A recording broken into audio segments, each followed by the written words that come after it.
BJP संसदीय board तय करेगा कौन होगा मुख्यमंत्री, जब बावनकुले के बयान से मची महाराष्ट्र की सियासत में खलबली। महाराष्ट्र में 2024 में बीजेपी का मुख्यमंत्री कौन होगा, इसका फैसला पार्टी का संसदीय बोर्ड करेगा।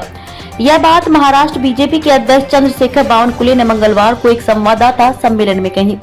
जब उनसे पूछा गया कि क्या 2024 में शिंदे ही शिवसेना बीजेपी युति का चेहरा होंगे, इस सवाल के जवाब में उन्होंने उपयुक्त बात कही। उन्होंने कहा कि पार्टी का संसदीय बोर्ड ही यह तय करता है कि किसे टिकट दिया जाए, किसे मंत्री बनाया जाए या किसे मुख्यमंत्री बनाया जाए। चंद्रशेखर बावनकुले इस बयान से महाराष्ट्र की राजनीति के गरमाने के पूरे आसार हैं। वैसे भी इन दिनों राज्य में मुख्यमंत्री पद को लेकर रोज नई कहानी चल रही है। एनसीपी नेता अजीत पवार के बीजेपी के साथ आने और मुख्यमंत्री बनने को लेकर चल रही अटकलों से वर्तमान मुख्यमंत्री एकनाथ शिंदे और उनके समर्थक विधायक बौखलाए हुए हैं। वहीं शिंदे अपने गांव पहुंच गए हैं, जिसके बाद तमाम अटकलें लगाई जा रही हैं। हालांकि खुद देवेंद्र फडणवीस कह चुके हैं कि एकनाथ शिंदे के नेतृत्व में ही चुनाव लड़ा जाएगा। ऐसे में सवाल ये उठ रहा है कि फडणवीस और बावनकुले में से किसकी बात पर भरोसा किया जाए।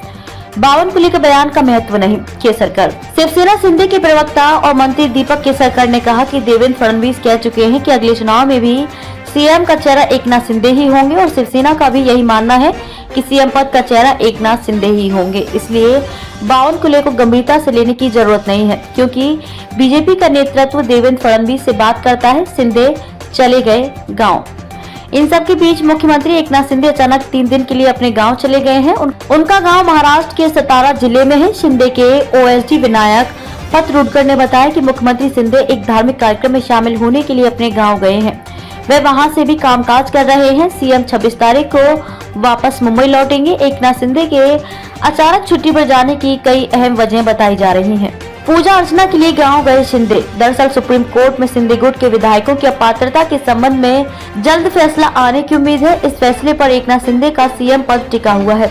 अगर ये फैसला शिंदे गुट के समर्थन में आया तो यह सरकार कायम रहेगी, लेकिन अगर फैसला विरोध में आया तो शिंदे की मुश्किलें बढ़ सकती हैं। कहा जा रहा है कि एकनाथ शिंदे गाँव में पूजा अर्चना के लिए गए हैं। दूसरी तरफ राज्य में सरकार को टिकाए रखने के लिए बीजेपी प्लान भी तैयार कर रही है, जिसके मुताबिक अजीत पवार को साथ में लेकर सरकार बनाने की अटकलें शुरू हैं। ऐसे में बीजेपी का अजीत पवार को नजदीक लाना शिंदे को गवारा नहीं है। साथ ही वह बीजेपी के रवैये से नाराज बताए जा रहे हैं। इस वजह से भी शिंदे छुट्टी पर गए हैं। यह भी चर्चा शुरू है कि अजीत पवार और फडणवीस के पक्ष में लगे पोस्टर, उधर नागपुर में देवेंद्र फडणवीस को भावी मुख्यमंत्री बताते हुए पोस्टर लगाए गए हैं। ऐसे ही पोस्टर अजीत पवार के ससुराल धारसेव जिले में भी लगाए गए हैं, जिसमें अजीत पवार के भावी मुख्यमंत्री होने का जिक्र किया गया है।